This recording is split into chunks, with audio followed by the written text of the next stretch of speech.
There is a mountain range in the middle of the desert in Arizona that's called the Superstition Mountains. And for decades, adventurers have been going into these mountains to try to find a secret treasure. But many of those adventurers have died trying to do this, and many more have come running out of those mountains claiming that unseen predators are lurking all around, stalking you as you move through these mountains. And so today's story is going to be about one of those adventurers who goes into the superstitions, and he comes face to face with something. But before we get into that story, if you're a fan of the strange, dark, and mysterious delivered in story format, then you've come to the right place because that's all we do, and we upload once a week. So if that's of interest to you, the next time you're at the like button's house, please replace their favorite cologne with tuna juice. Also, please subscribe to our channel and turn on all notifications so you don't miss any of our weekly uploads. Okay, let's get into today's story.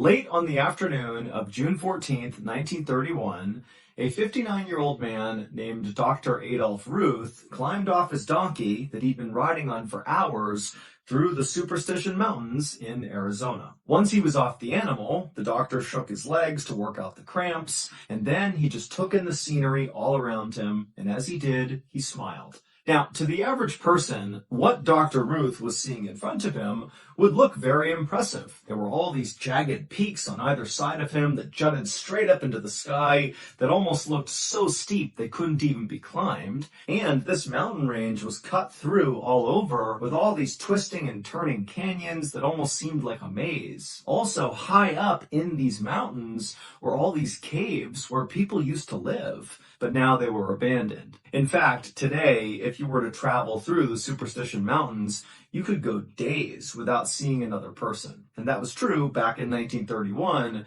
when Dr. Ruth was there. But Dr. Ruth knew that where he was standing right now, between two towering rock walls, was not just a regular desert canyon. This particular stretch of desert was about to make Dr. Ruth a very rich man. He was going to be the very first person to actually find the Lost Dutchman Gold Mine. The same Lost Dutchman Gold Mine that had claimed the lives of hundreds of other treasure seekers who had come into the Superstition Mountains and not come out again. But Dr. Ruth knew he had a special advantage that nobody else who had come out here looking had had.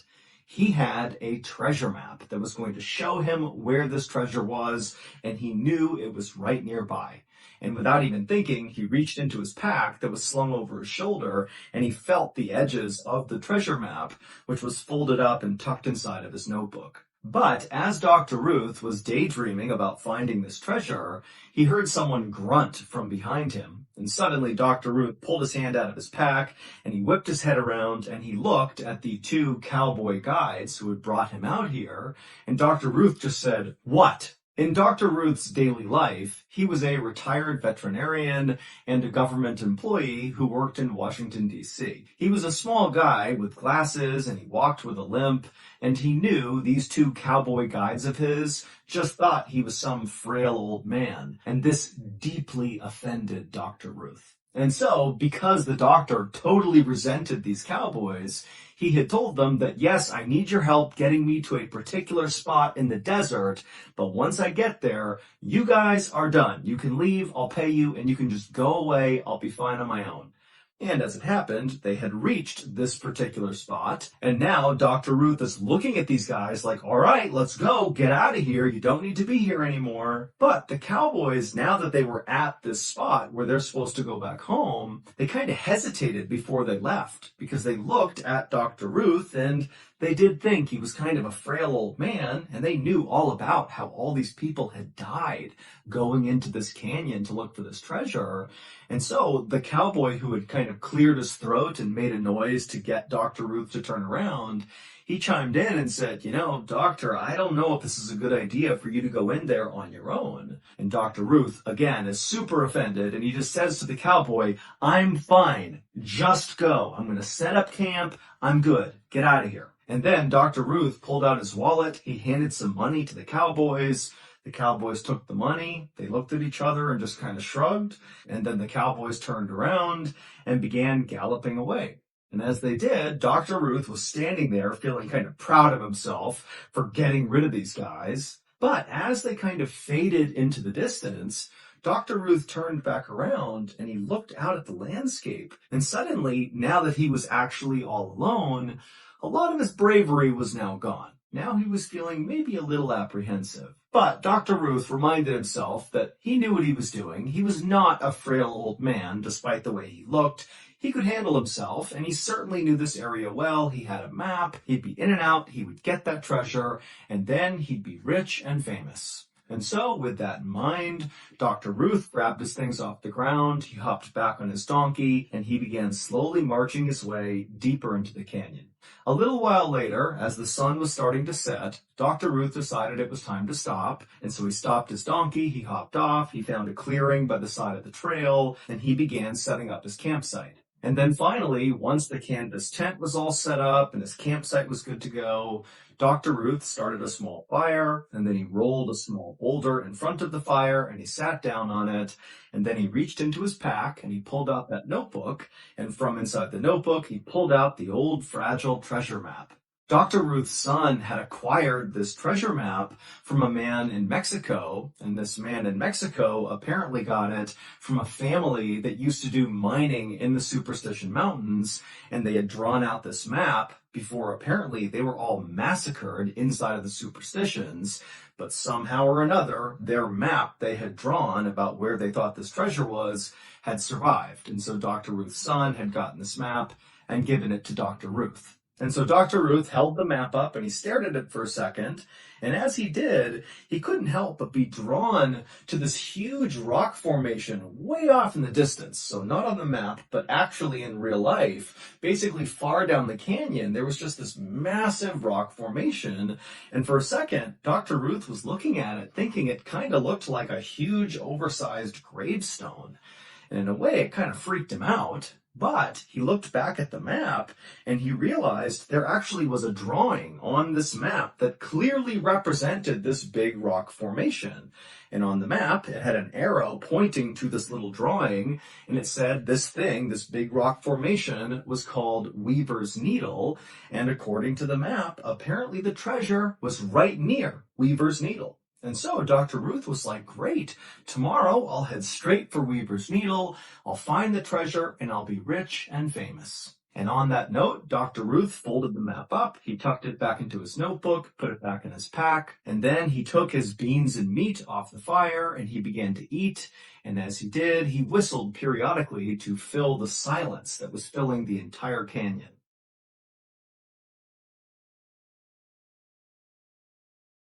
Back when I first started MrBallen, so early 2020, I was doing all my work out of this room in the back of my house in Pennsylvania that was basically like a shed. It definitely was not up to code. Whoever had owned the house before us had built this kind of ramshackle room off the back of the house, and that became my studio. And I remember, since there was no heat in there, at night I would have to turn on my space heater as hot as it would get and let the room heat up, but then I would have to turn off the space heater because it was so noisy I couldn't record with it on, and then rush through my recording before it got so cold that I was shivering in the recording. And so really, like, there is a very humble beginning to the whole MrBallen thing, but now, I mean, we have blossomed into a full-blown studio, Ballen Studios, with nearly 40 full-time employees. And I only say this because I want you to know that it's really only because of you that any of this has happened. And so I do not take that for granted. I want you to know that as we grow, I want to continue to bring you the best possible immersive storytelling I possibly can.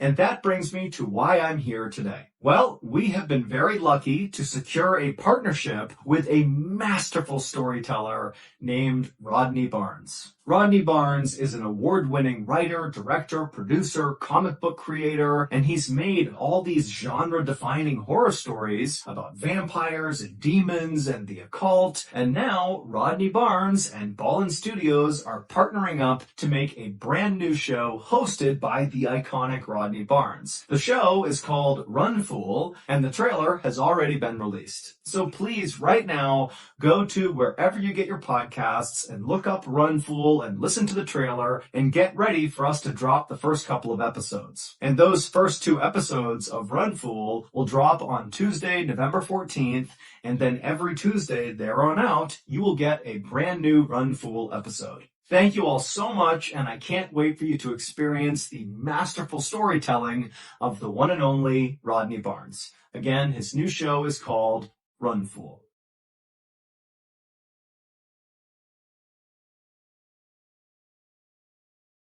By the time Dr. Ruth was done eating his food, it was totally dark inside of this canyon, like completely pitch black and silent. And as the doctor was kind of taking in this moment of absolute darkness and silence, he was startled by a sudden sound coming from high up one of the canyon walls. It sounded like hooves marching on stone, and it kind of echoed through the whole canyon. And for a second, Dr. Ruth felt relieved, even though he had been adamant, especially to the 2 cowboy guides, that he wanted to go into this canyon by himself. Now that he was here by himself, and it's so dark and quiet and kind of spooky, he was glad to hear hooves because it meant that must be a person riding a horse, and so I'm not alone anymore. But when Dr. Ruth called out and said, "Who's there?" there was no response. And there were no more hoof sounds. It just went totally quiet again. And then from all over the canyon, all Dr. Ruth heard was the yipping and howling of coyotes everywhere. By this point, Dr. Ruth couldn't help it. He felt terrified, and suddenly all he was thinking about were all the stories he had heard about unseen predators lurking in the shadows, stalking people who come into this canyon. And so Dr. Ruth decided, you know what, I'm just going to bed. And so he extinguished his fire, he packed up his things, and he went inside of his tent, and he laid down inside of his bedroll. And even though he knew he really wasn't actually safer in here, all he had was, canvas tent material protecting him from the outside world. But mentally, being inside the tent, he just felt safer. And so Dr. Ruth would lay in his tent in the total darkness, kind of on edge for a while, wide awake, listening intently for more hoofbeats or something out there. But there were no more sounds. The night remained silent and dark. And eventually, Dr. Ruth fell asleep. But in the middle of the night, Dr. Ruth suddenly woke up, and it was totally dark and silent, and he sat up, and he looked out of his tent. The flap was open, and at first, he couldn't see anything. It just seemed like darkness out there. But then he realized, moving around very slightly, pretty far away from his tent, but not that far away, were 2 eyes staring at him, unblinking, just staring directly into his tent. And Dr. Ruth, his heart started to race, and he's realizing that an animal, a person, something is right there. And so Dr. Ruth, he was about to yell out when suddenly the eyes blinked and vanished. Dr. Ruth fumbled for his gun, and he drew it, and he aimed it out of the tent, and he yelled, "I'll shoot if you come back, I'll shoot!" But there was nothing. Dr. Ruth would stay awake for at least a couple more hours, just anxiously staring out of his tent, wondering if this thing, this person, whatever it was nearby, but he never saw the eyes again, and there were no more sounds outside. And so eventually, Dr. Ruth did lay back down inside of his bedroll, and he went to sleep. When he woke up in the morning, Dr. Ruth immediately went outside and began walking out in the direction where he saw those eyes to see if he could find some tracks on the ground. In his head, he was hoping he would find a bunch of coyote tracks, and that would explain, what these eyes were. Even though in the back of his head, he's thinking that didn't look like a coyote. And so as Dr. Ruth began walking in that direction, he did begin to see loads of coyote tracks all over the place. And so he's thinking, there it is. It was a coyote. My brain's just playing tricks on me. But he got maybe 15 or 20 feet away from his tent, and he noticed there was another set of tracks that were not coyote tracks. They were human tracks, or what appeared to be human tracks, like barefoot feet tracks, except the size of them were really small, like a child's foot. Now, Dr. Ruth was a really small guy and wore a men's size 6, so he had very small feet. And for a second, Dr. Ruth thought, oh, maybe these are my footprints. But he was like, I wasn't over here, and I wasn't walking around barefoot. So whose tracks were these? And then, making it worse, Dr. Ruth noticed these little prints, these little human-looking prints. They walked all the way over to the side of his tent, and they appeared to circle his tent over and over again. But then the prints didn't wander off and disappear. It's almost like the prints just continued in a circle, and then whatever this was making the prints just stopped where it was and vanished. At this point, Dr. Ruth was terrified, and he decided, let's just go towards Weaver's Needle, let's find this treasure and get out of here. And so he rushed back to his tent, he gathered up his things, he hopped back on his donkey, and he began heading towards Weaver's Needle, the thing that looked like a big gravestone. After riding for a couple of hours, Dr. Ruth was close enough to this huge formation that he was actually inside of the shadow cast by this Weaver's Needle. And when Dr. Ruth consulted his map, he saw that where the treasure was supposedly located was actually within the shadow of Weaver's Needle. And so he knew he was close. And so Dr. Ruth continued following the map as best he could. He turned this corner behind a rock formation, and then right up ahead, he saw this big wall of cacti that all had these axe heads lodged into their flesh, like someone had taken an axe and smacked the axe head in and then broken off the handle, but like dozens of times. And so Dr. Ruth stopped, and he's looking at these cacti, and then he looked at the map, and he realized on the map was actually a drawing that kind of resembled these cacti with the axe heads in them. And so he's thinking, oh my goodness, this map is accurate. I've found another landmark. I must be near the treasure. And so now all he had to do was kind of back up and orient this cacti with the axe heads in it, with Weaver's Needle and its shadow. And if he could just orient it correctly, he would know exactly where to go. And after backing up and moving the map around a couple of times, he finally had it totally oriented, and he realized there was a path straight up ahead that would go right to the base of Weaver's Needle, and he thought, that's it. That's where I dig. There's the treasure. And so, feeling excited, Dr. Ruth hopped off the donkey, he grabbed his pickaxe, and he began moving in the direction of where he was going to dig. But before he got there, he heard something behind him. He turned to look, but by the time he saw whatever was behind him, it was already too late. An explosion rang out, and then everything went dark. 10 days later, those two cowboy guides who had brought Dr. Ruth into the Superstition Mountains, they came back out to check on him, to make sure he was okay. And they found his campsite, and it was abandoned. And they searched the entire area, all the way down to Weaver's Needle and back, and there was no trace of Dr. Ruth. Over the next 45 days, a much larger search party was launched in this area to try to find Dr. Ruth, but at the end of those 45 days, there still was no sign of Dr. Ruth, and so the search was called off, and it was assumed that Dr. Ruth was dead.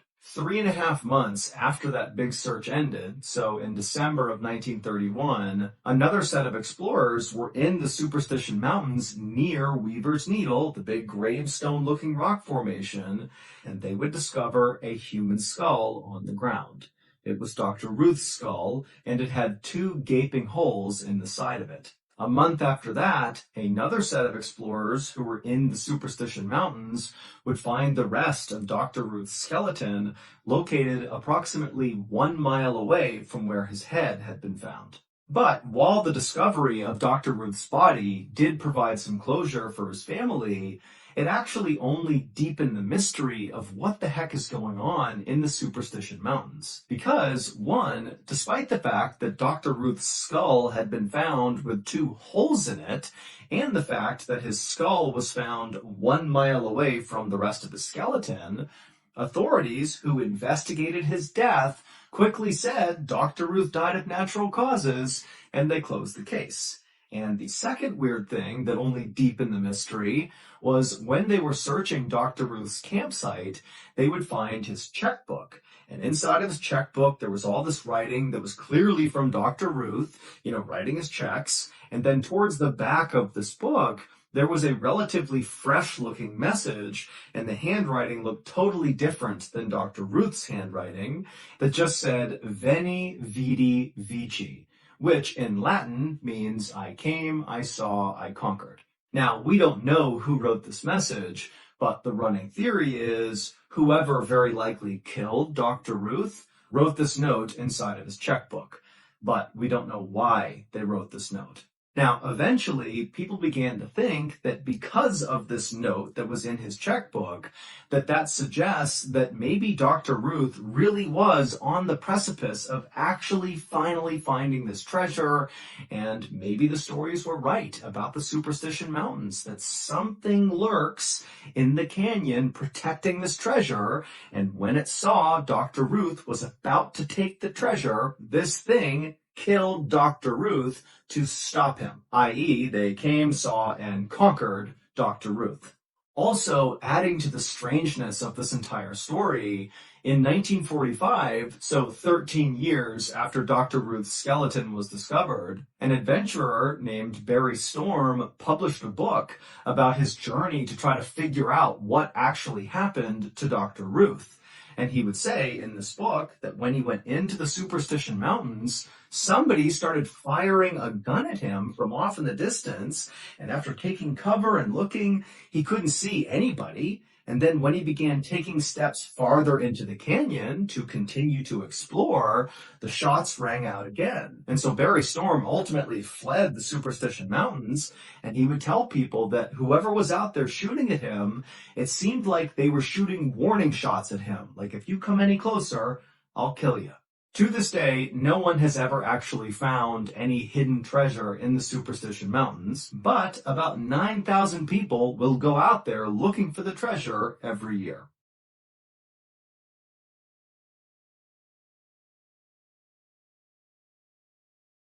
During the late 1970s, the inhabitants of Scotland's largest city were subjected to a series of terrifying encounters with a hideous nocturnal entity, whose incessant twitching and animalistic grunting put the fear of God into those who encountered him. This week, we take a look at the Gurning Man of Glasgow.